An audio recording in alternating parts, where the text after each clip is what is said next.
With so many mysteries constantly evolving in the One Piece world, it can be hard to keep up to date with all the current lore. For example, there's a constant debate about Emu's gender, which was heated up when Oda used male pronouns for the story's mysterious antagonist. But what you might have missed, however, is soon after all of this, Oda himself answered a question in an SBS. The question corner strongly suggests that Emu is not actually male, despite these male pronouns. Now, of course, since then, we've seen this whole Emu Lunarian deal, and Emu clearly is a man here. However, that hasn't stopped some of the theories and the debates going on, as some people believe that Mu and the Emu we're seeing are different, one being a female, one being male. Sometimes it can be a case of just outright missing details, such as abstract parallels and matching quotes. Long Ring Longland, for example, reflects the red line, going as far as to have the phrase Long Ring in its name, but most readers don't even seem to pick up on this. It's not just islands either. Even some minor characters can be surrounded by strange lore, like in the cover page of Vivi and Karu, where Karu is cutting out a picture of Luffy in a location that resembles Marijois. This is followed shortly after by Emu holding a picture of Luffy in Marijois, which led to some more abstract theories about Karu's relationship with Emu. So while some mysteries are clear, some might seem pretty tinfoil at first, and aren't even confirmed to be a mystery in the first place. A couple of years ago, I noticed a small detail on a cover page featuring Pudding and Kuzan, and in colour, it looked to me like Pudding was tearing up a Vivara card. This would have major implications for Big Mum, as it would mean she's still alive. However, in the black and white version, it looks simply to be some sea spray, completely voiding the idea that Oda was secretly hinting that Big Mum survived Wano. So it's important to try and have a few bits of evidence when trying to get the answers we want, to make sure we're not going down the wrong road. Fortunately, the One Piece story is rich with details in all of its mediums, even though some of these details are hidden. A classic example is in the anime, tons of books in the background have Oda's name written on the spine, or the fact that Soga King's mask is on the ground when Sanji rescues Usopp and Frankie on the train in Water 7. In fact, there's so many that some of the most basic mysteries get forgotten, like the fact we don't actually know what Nami's birth name is. Naturally, with this much information for the author to remember, there unsurprisingly will be some minor plot holes, such as when Whitebeard was surprised that Roger was a D-Clan member, despite the fact it's written on Roger's main sail the entire time they knew each other. On the flip side, though, we get rabbit holes, such as the fact Doflamingo was introduced in Jaya, his birdcage plan originally came from Om in Skypiea, and Shura, one of the Skypiea priests, had string abilities, suggesting Doflamingo is connected to the Sky Islands in some way. After all, a flamingo is a bird that can't fly, so perhaps there is something to this. But what we're here to do today is to go through these theories and essentially analyse how likely or unlikely some of these are, whether or not that be the most surface level theories such as Luffy reaching Laugh-Tale, or the deepest theories such as Garp being turned into Davy Jones. So please make sure you're subscribed, it really helps the channel, and without further ado, let's start this One Piece theory iceberg. So again, this is an iceberg of the One Piece mysteries, some of which are close to being answered and some are hidden in plain sight. Some have been unresolved for almost 30 years. On the top level, level 1, the surface mysteries, we ask stuff like what the One Piece actually is, why did Roger laugh, and why can't anyone simply find it? So one example would be Arta's theory that the One Piece is simply sake cups and a sake ritual. This is a perfect example of a surface level theory because it does include some or a few of the bigger aspects that recur in the story. However, in this example, One Piece simply being one small ritual is not enough to fulfill all the other elements that we're expecting to see. The most prominent example of that is, how does the One Piece flip the world? Whitebeard said the One Piece would flip the world, and Roger asked Rayleigh if he would like to go and find the One Piece so that they could flip the world. So there's definitely more to this. Roger told us when he was at Laugh-Tale the reason why he laughed was because he was too early, but again there seems to be a deeper side to this, something that's more abstract and not as simple. After all, it's pretty depressing if you spent years on an adventure seeking for your dream just to find out that you can't actually achieve it, and in order to physically manifest it you essentially have to die, which is what Roger did. If we were to go into deeper levels about what the One Piece actually is, and we include all these other elements, what we can see is it could be something like a heart. A heart is deeply connected to humanity in One Piece. In multiple scenes and arcs, particularly specifically in Punk Hazard, we see hearts switched around amongst the Straw Hats and other characters, and we see quotes such as Caesar telling Law that he's going to make a deal with him to get his heart back. The user of the Opie Opie fruit, which Doflamingo tied to the treasure of Marijois, was eaten by the captain of the Heart Pirates. It's in the shape of a heart. Law has a heart on his chest. His surrogate brother Corazon had hearts all over his shirt, and Corazon itself means heart. Now, naturally, a heart shouldn't exist for 800 years. We just need to take a look at Brook, for example. He's pretty much entirely decomposed after a year or two of being dead at sea. So this heart has to have another element, something that lasts for a long time, and probably something that pertains to technology, considering how technology plays such an important role in the series. Considering what we just saw of the Holy Knights, it's very possible that what we're talking about is a mechanical heart, or some sort of petrified heart, which was perhaps removed from Emu or Joy Boy or the Ancient Kingdom itself. As we get deeper through the iceberg, I'll touch back on this idea a couple of times when we discuss adjacent theories. Then again, once we include all the different facets of the multi-dimensional story that is One Piece, we can start to infer that the reason why Roger was too early was because he'd missed the promised day. Shortly after the reveal of Laugh-Tale, we saw the Laughing Nika revealed, so there's definitely some tie into laughter and that disposition playing a role in actually reaching Laugh-Tale. D-Clan members usually smile or laugh before they die, and Roger handed himself in for execution shortly after he discovered Laugh-Tale, so perhaps he was laughing because of his imminent death. But we'll have to leave them sort of theories there until we get deeper in the iceberg. Other surface level mysteries pertain to the Void Century, such as what happened during the missing 100 years. Why was history actually erased? And why is studying it illegal? So on the shallow end of this, we know that something bad happened 800 years ago. Whatever it was, the victors, who became the world government, seemed intent in scrubbing it from history afterwards, which is just more evidence that they do not want the people of the world to know what they were actually doing. This is why studying it is illegal, and is the motivation for a lot of the persecution that the world government and Emu puts out there. So it's definitely something super significant, but also hidden. On the surface, we know that ancient weapons played a role, there was a war, lots of people died, there was likely a betrayal, and the ancient kingdom was broken up. So the simplest theory surrounding this is that Emu and Joy Boy were Nakama alongside Lily. They had a dispute, and when they broke up, that began a war, and that war led to the ancient weapons being used on the Ancient Kingdom, which broke it up and potentially created the Red Line and the Grand Line. But again, as we get deeper, we'll be able to see wilder theories that include deeper details that might play an important role later on in the story. Another perfect example of kind of level 1 One Piece theories surround the Will of D. A lot of people believed years ago that D means dawn. Other people believe it's a half of a moon. But all we really know explicitly is that D-Clan members smile before they die, and that the D initial does seem to mean something, which is told to us by a few different characters throughout the story. So at the superficial level, we could simply say that the D means one word, such as dawn, which plays a big role in the story, and the D-Clan members are the carriers of the dawn. Again, it's deeper theories that give us fresh perspectives onto other things that could play a role, details such as the Harley myth and how it talks about the half moon and the full moon, and we'll be sure to get into them theories in a second. The last thing I'll include on the first tier of One Piece theories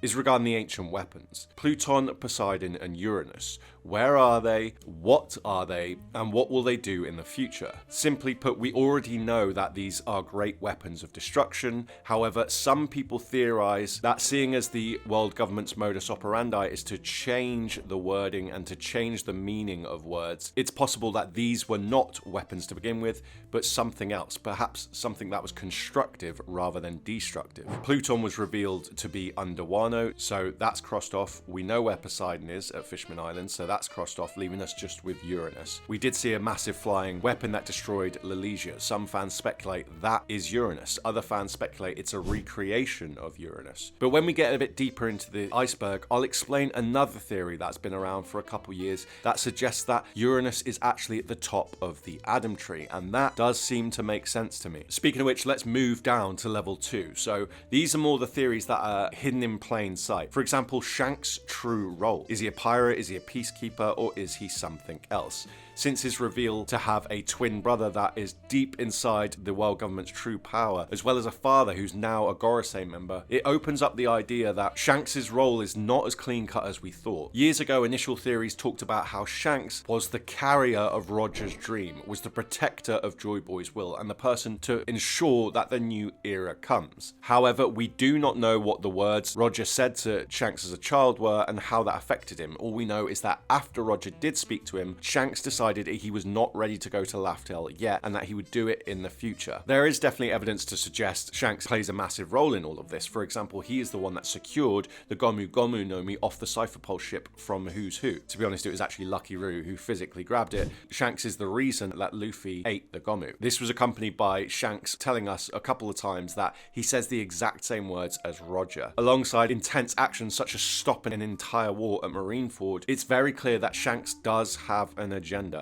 The question is, what is it? Deeper theories discuss the idea that Shanks and Shamrock, or Shanks and Garling, have a relationship, something that we're not sure about. This makes sense as it's definitely likely for us to see Shanks react to the fact that Garling killed his mother. So perhaps Shanks and Shamrock will team up against Garling in the future. If we want to go even deeper, there's speculations that Garling was involved with Roger's death via Shanks somehow. Shanks gave Barto a poison and told him to drink it, which has led some readers to speculate that Garling had Shanks give Roger some sort of poison somehow, which is what led to Roger's disease. One thing I have noticed is that there's not actually many theories around the end of Shanks' story, whether or not he's going to survive or be unalived, and we do know that he is going to have a battle with an unlikely ally, Oda told us. So personally, I am expecting him to reach Laftel, however not finish the entire story.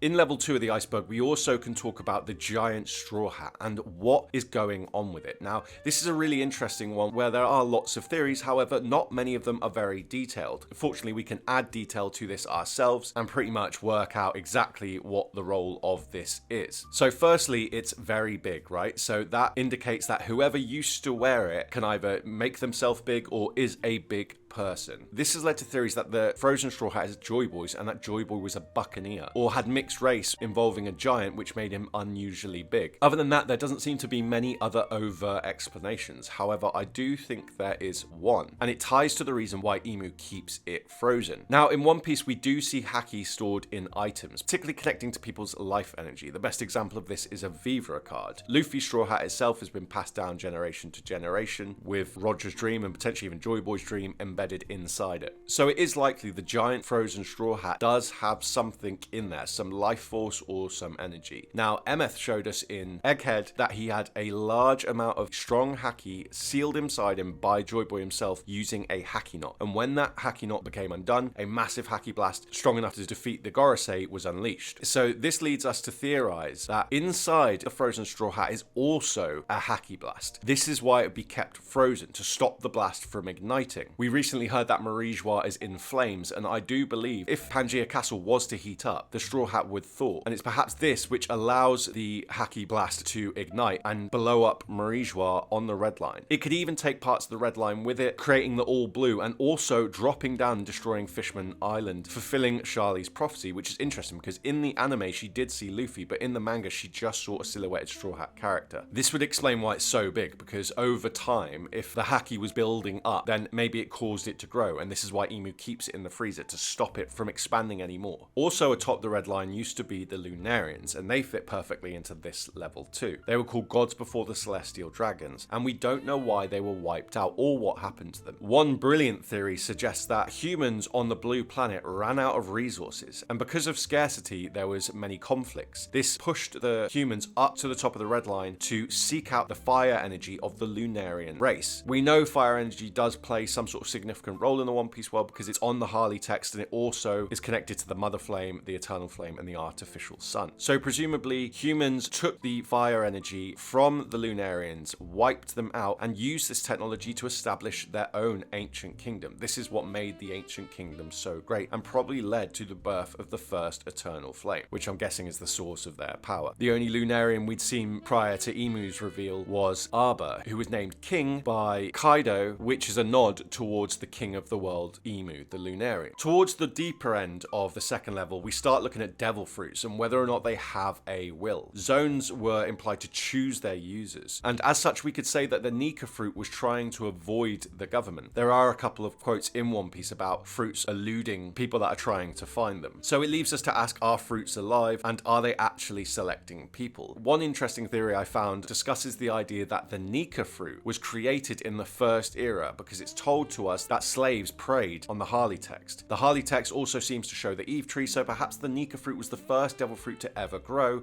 and it grew on the Eve tree. There are some other fruits like Big Mum's sorrow fruit, as well as Ace and Sabo's Mera Mera, which seem to be very deep and primordial. So perhaps there was other fruits that followed them after. It could be the case that once the Ancient Kingdom realized that the Nika fruit was grown on the Eve tree, they then started to recreate the process and tried to create their own fruit. This would explain why we have ridiculous fruits like the jacket fruit. However, that theory for me isn't fully comprehensive. It feels like there's something missing. There is certainly some interesting clues on Big Mum's Jolly Roger, and devil fruits also seem to have other weird aspects to them that never outright said, which has led to some people theorizing that devil fruits replace someone's heart, and that's why Blackbeard could eat more than one. But now let's get deeper into level 3, where we can start getting into the more hidden details that add to the bigger agendas. For example, Emu's immortality. On the surface, we could just say, oh, somebody used the Opie Opie no Mi to make themselves immortal. However, there has to be more to this. Yes, the Gomu and the Opie Opie seem very significant, so perhaps Joy Boy did the surgery on Emu, or Emu did the surgery on Joy Boy. However, we also mentioned the possibility of hearts being removed and swapped around. So maybe Emu's immortality has something to do with hearts, or having their heart removed. One theory discusses the idea of Horcruxes, that Emu split up her soul into the Holy Knights and Gorosei, and so is immortal until each one of these fragments is destroyed, just like we saw with Voldemort. A less likely theory, but still might play a role, is the fact that maybe the Ancient Kingdom did experiments or some sort of deal with the devil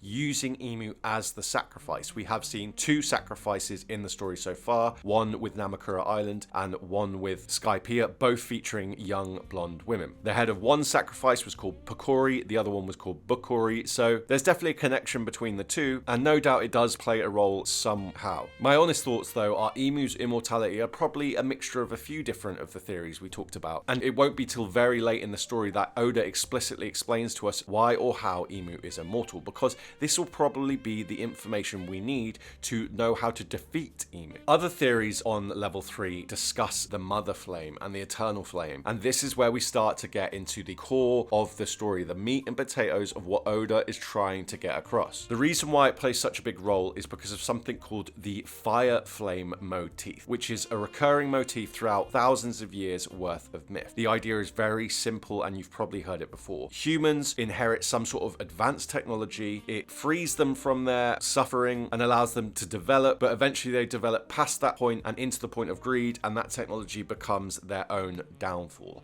And this is a cycle that we see repeated. The most modern example IRL would be nuclear, right? There's a lot of discussion about whether or not nuclear is going to harm people or help people, and it's the same with AI. AI can diagnose a million illnesses in minutes, but it can also piss people off by stealing their artwork and making people feel not valued. But anyway, back to the point. So, the reason why the Mother Flame is so important is because it's a fragment of the Eternal Flame. York stole a spark of that fragment. So, the smallest version is the spark, the next version is the Mother Flame, and then when you mix that with something else, you're going to get the Eternal Flame. Some theories talk about the idea that the Mother Flame requires a Father Flame, and together they give birth to the Child Flame, which is the Eternal Flame. Interestingly, Eternal Flame is a cool name because on the mural I mentioned earlier that there's flame energy being extracted from the earth from people sacrificing themselves, which is an internal flame. So one theory talks about how if you take enough internal flames from people sacrificing themselves, such as slaves, then this will create an eternal flame. I mentioned earlier it probably ties into the Lunarians. They're a fire-based race that have almost been wiped out. But there is something else I wanted to touch on too. One of my own theories is it was Luffy's heartbeat that ignited the Mother Flame. We get a rough timeline for Egghead and a rough time for the end of Wano, and although it's not super detailed, the two timelines do roughly add up. So when Luffy first ever turned Gear 5, the Drums of Liberation may have been what ignited the Mother Flame. Personally, I think that when the two sovereigns come together, this will give us the Mother and the Father Flame that we've been looking for, and this will ignite the Eternal Flame, and that is what the promised day is. So this ties into the theory surrounding why the Ancient Kingdom was so advanced, why they had robots, ancient energy, and giant giant structures that Vegapunk said were more impressive than the technology they have in their current day. It also could explain why the Iron Giant got up 2 years ago. We know that there was a meeting between the fishmen and the humans at Marijwa 200 years ago, so perhaps the two sovereigns somehow came together then, whether or not that was Shirahoshi's grandmother and Joy Boy Straw Hat in the Marijwa freezer, or if it was Emu himself that acted as another sovereign. But a theory does speculate that these two coming together is what switched on Emeth.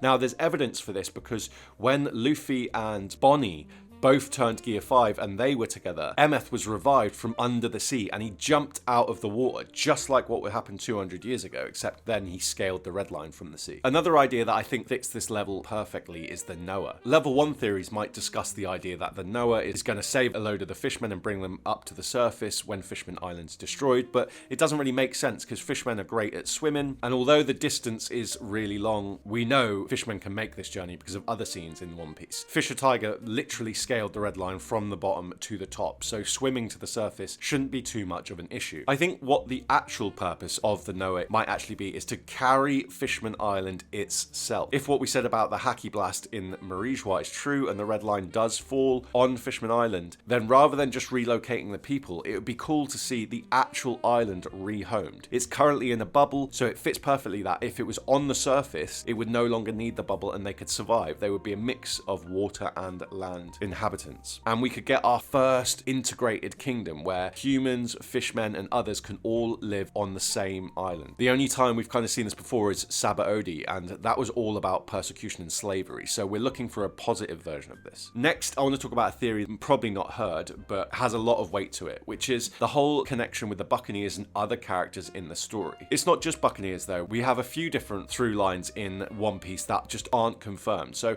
Kureha and Rayleigh look extremely similar. It's the same with Hiruluk and Doc Q. Doc Q is very clearly Hiruluk's son, and he abandoned Hiruluk, whereas Chopper is an adopted son, and Hiruluk acts as his surrogate father, ultimately with Hiruluk sacrificing himself for his adopted son's dream to pass on his will to him, perhaps learning from the mistakes he'd made from bringing up Doc Q. The natural candidates are Whitebeard, Blackbeard, and essentially anybody who has that build. But there is more to this. Blackbeard has that build, but he also has the darker skin, which we see in Lunarians. It's probably not a coincidence that Blackbeard, Kuzan, and Usopp all look the same and have the same distinct tone. So the theory I'm actually talking about is, what is the role exotic races actually play in the story? Well, they're all persecuted, just like the D-Clan, which means the two might be tied. They all have innate abilities, and the Buccaneers, the Three-Eyed Tribe, and the Lunarians all have connections to Blackbeard, somebody who's connected to the number 3. As such, it does strongly seem like Blackbeard has a deep connection to races and the abilities that they hold. So while Kureha and Rayleigh looking similar might have some lore behind it, there's actually a function to some of these people being related. In the world government, we see nepotism play a big role. A lot of relatives are in different factions or different positions of power within different world government sectors, for example Spandam and his family, and we see this most of all with Cypherpole. But as I say, there seems to be a bigger role that it plays, which all comes down to Blackbeard and how he uses these innate abilities and what he does with them. This is what has led to the theory Blackbeard will revive Garp and turn him into Davy Jones. Garp is currently frozen at the moment, and Blackbeard has pudding, which means he can,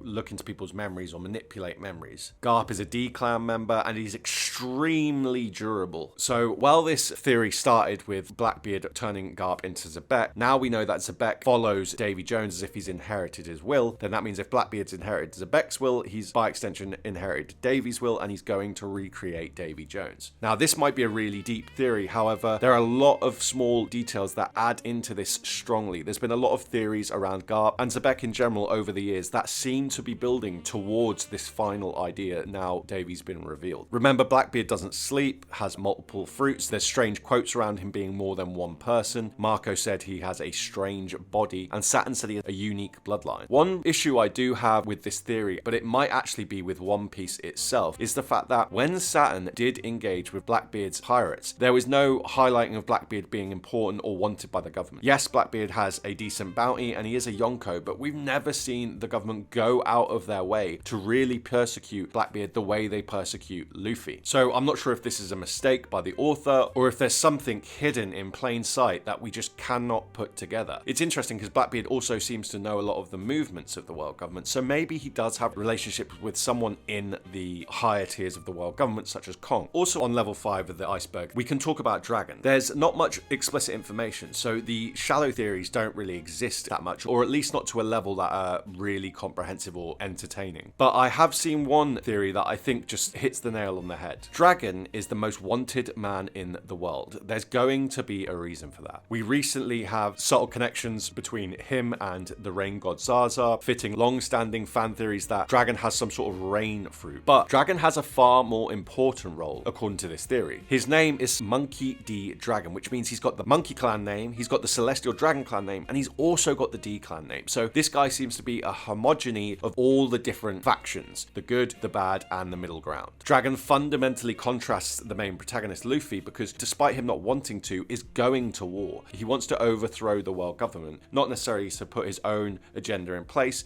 but to stop the suffering that they're perpetuating. This is very, very estranged from Luffy's indifference towards the current global power. And it seems that that indifference plays a big role in why Luffy is the chosen one, is because he isn't so fussed about politics. Naturally, we have to mention that Dragon does bear a resemblance to Zebek, and I do think Luffy's mother will play a part. I think there are a lot of theories about who Luffy's mother is, particularly surrounding Amazon Lily, and I can understand why. And also, I think there's a really deep hidden clue, which is King's tattoo, which talks about two lovers committing suicide by a river. The theory suggests that Dragon and his partner, Luffy's mum, had a very deep relationship, and similar to Kuma and Ginny and other couples like that, we're going to see the world government split them apart and force them into a position where one or both have to give up each other against their will. Now, before we move on to level 6, I do want to touch on Crocodile's secret. I could have thrown this in like level 3 and said, is Croco mum or a woman? However, I do not think that this is the case. I think there's something much deeper to it. But rather than go into the detail here, I'm going to leave that one for you guys in the comment section. So if you've got theories surrounding Crocodile, it doesn't have to be around Eva's quote discussing his weakness. It could be anything. Please feel free to drop them. I think he's a very important character. You know, he had Rain Base in Alabasta in the desert. Alabasta was a really important arc. If any of you have heard GT talk about the importance of Wani and crocodiles in One Piece, then that highlights Crocodile as an even more important character. There's other questions such as why did he think Pluton was in Alabasta? Who told him that? Which I can guarantee you does connect to the secret that Eva knows about Crocodile. But let's jump into level 6 with some of the deepest theories I could find. There's an interesting theory about the space pirates that we saw on the moon and why they looked like they do. The Harley myth talked about the people of the moon and the people of the half moon. So the theory suggests that the people of the moon were those who descended to the earth. The people of the half moon are the children of the people of the moon and the people of the blue planet. So mixed race children. You could go further and speculate that these are the D clan because they're both equally persecuted. The part that involves the space pirates on the moon mural though is that all of them that were shown in NL's cover story were non-human or slight variations of human, which strongly adds to this idea that the people of the moon are non-human. They are aliens essentially, space people, and at some point they came down to Earth, maybe more than once, and they bred with the people of the blue planet. We know that Oda's got a deep passion for ufology and stuff like that. In the front cover of Volume 1 is a picture of Oda holding an alien. So I think this is a really good theory and explains quite well that Oda did manage to include aliens in One Piece. And they're actually living on the Earth now, and they've got descendants that have special abilities that threaten the world government. Now, on to another theory. I want to talk about giants. What's the situation with all the giants in the world? We know Saul is not a normal giant. Scotch and Rocks, they're protecting something. They don't seem to be another giant. So what is the situation here? Well, simply put, I think that giants existed a long, long time ago. We saw the two massive dinosaur skulls on Little Island, which are way too big to fit that island. So Basically, the idea is that thousands of years ago, when the One Piece world was a giant supercontinent, as Vegapunk told us, there was huge giant clans all around one part of the world. What's interesting, though, is that they might play a role in the Red Line, because during the Reverie, there was 3 references in 2 chapters back to back regarding giants within the Red Line. Then shortly after, we saw the Revolutionary Army attack, and Morley went inside the Red Line. Now, of course, this evokes the rumbling from Attack on Titan, but it is a staple in a lot of ancient myth that giants were made of clay, or men were made of clay by giants. And the Red Line is red earth, right, which is what we call clay. I don't think this is going to happen, but what I would absolutely love to see is that them giant statues on the stairway up to Marijois, if they could come to life, that would be amazing.